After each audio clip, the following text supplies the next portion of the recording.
Bom, Larissa, no programa de hoje nós vamos conversar com o professor Roberto Carlos de Menezes, que é professor do curso de Direito da FESP e juiz de Direito das comarcas de Cássia e cooperando do município de Alpinópolis, da comarca do município de Alpinópolis. Professor, muito obrigada pela sua participação aqui no FESP em Ação. O senhor implantou nas cidades de Cássia, Alpinópolis e São Joaquim da Barra o projeto CEL, que propõe o esporte como uma forma de combate à delinquência em crianças e adolescentes. Como é esse projeto? Bom, basicamente, ao invés de eu aplicar alguma medida socioeducativa ao menor, eu imponho ele a obrigatoriedade de determinadas horas, né, do dia ele praticar esporte. Por enquanto nós estamos apenas com a modalidade de futebol de campo, mas o objetivo é expandir para outras modalidades também. E como surgiu esse projeto? Esse projeto surgiu de uma experiência pessoal muito ruim, pela qual eu fui obrigado a passar, né? Porque eu dava aula no ensino médio de História e tive um problema com uma criança lá, que na época tinha apenas 11 anos, e tinha um sonho de ser jogador de futebol. Era um bom jogador, inclusive, pela idade dele, mas como ele teve problemas, não teve apoio, acabou entrando para o mundo do crime, e depois eu tive que aplicar uma medida a ele, né, na condição de juiz. E aquilo me comoveu, eu achei que eu não estava fazendo nada, né, para combater o mal na raiz. E resolvi, como sempre fui ligado ao esporte, sempre gostei de esporte, né, resolvi criar uma escola de futebol, inicialmente com futebol, né, futebol de campo, e colocar esses menores para praticar esporte. E coloquei eles em competições aí, né, aqui no interior de São Paulo, no Campeonato Regional Paulista, que é um campeonato que tem o ano inteiro, né? Comprei um ônibus, né? Mudei a minha carta, né? A letra da minha carta. Né? O senhor que leva? Eu que dirijo um ônibus, né? Interessante. Então, os finais de semana, nós colocamos essa molecada aí. São quantos meninos hoje? Nós começamos em Alpinópolis com cerca de 40, 50 meninos. Atualmente nós estamos beirando 500, os últimos fichas que nos foram entregues, né? São 3 municípios, né? Cássia, Alpinópolis e São Joaquim da Barra, no estado de São Paulo. São Joaquim da Barra, no estado de São Paulo, que é da cidade onde eu morei, né? E tem ligações lá, inclusive familiares.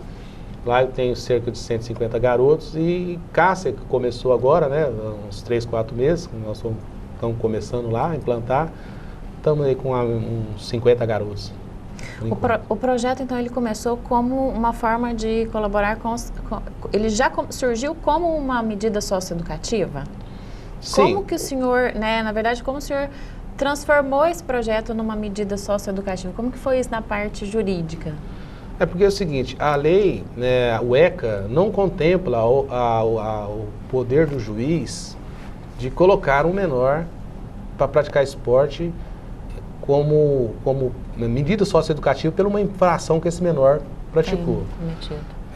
Eu tive que estudar a fundo a questão para encontrar argumentos jurídicos que me dessem suporte, né, a esse tipo de implantação de medidas, dessa medida. E encontrei, na Constituição, fala que tudo tem que ser feito, o sistema tem que ser feito para favorecer o menor, né, o menor infrator ou mesmo menor que não seja infrator. Como uma prevenção. E nada melhor para beneficiar o menor do que a prática desportiva. Não só no sentido da sua recuperação ou prevenção, como também na sua questão de saúde, né? E como a Constituição estabelece que é um direito ao menor a saúde, a educação, eu fui por este caminho para ter um embasamento jurídico, né? Que sustentasse a imposição da prática esportiva como medida socioeducativa. Como uma medida socioeducativa. E o senhor acredita, qual a sua avaliação, né, das medidas socioeducativas? O senhor acredita que elas sejam eficientes? Não, elas não são eficientes, né, e algumas chegam a ser ridículas, né? Porque você tem a advertência, a admoestação, que é você conversar com o menor, você tem prestação de serviço à comunidade, você tem semi-liberdade, semi-internação, né? Nenhuma delas atende a função pela qual foram criados. Não tem um resultado efetivo ainda, Se ele vai ser internado, ele vai sair de lá pior do que entrou, né? Se você apenas faz uma admoestação, uma advertência a ele, né, sabe que aquilo ali não vai passar daquilo ali, também, né, não dá muita importância. Então, elas são totalmente ineficazes. E você tem que tratar o menor antes dele entrar para a delinquência. Porque depois que ele entrou, é muito difícil você conseguir recuperar. E quais são os resultados que o senhor já observou durante esse período de tempo que o senhor está nesse projeto? O senhor observa o envolvimento, assim, efetivo dos jovens e dos adolescentes?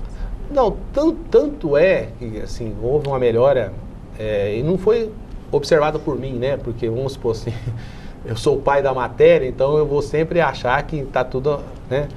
Tudo melhorou demais.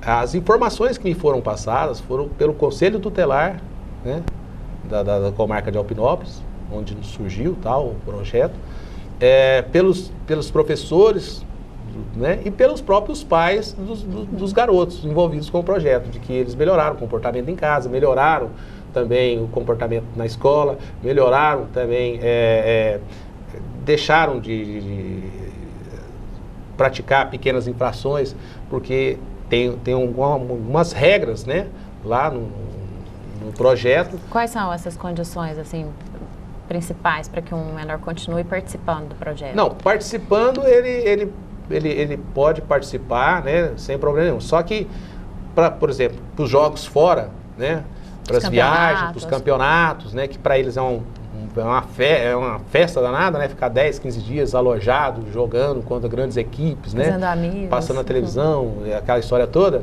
Para eles, nenhum deles querem perder isso. Mas só vai, né, para as competições, só vai jogar fora aquele que não tiver nenhum problema de indisciplina, quer em casa, quer na escola, ou mesmo lá com o técnico, né? Uhum. E como é feito esse acompanhamento com relação a a monitorar mesmo essa disciplina?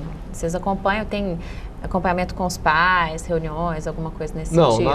Não, nós afixamos lá no estádio, lá onde campo de treinamento, né? Uhum. Que, para que eles leiam, né? Que qualquer reclamação, né? Qualquer reclamação vinda dos pais, os professores, a punição será essa, continuará treinando, porém não vai, por um certo tempo, né, até que melhore, não vai participar das competições feitas fora da cidade, fora do município. Esse projeto ele concorreu ao Prêmio Inovar em 2002, como foi essa participação?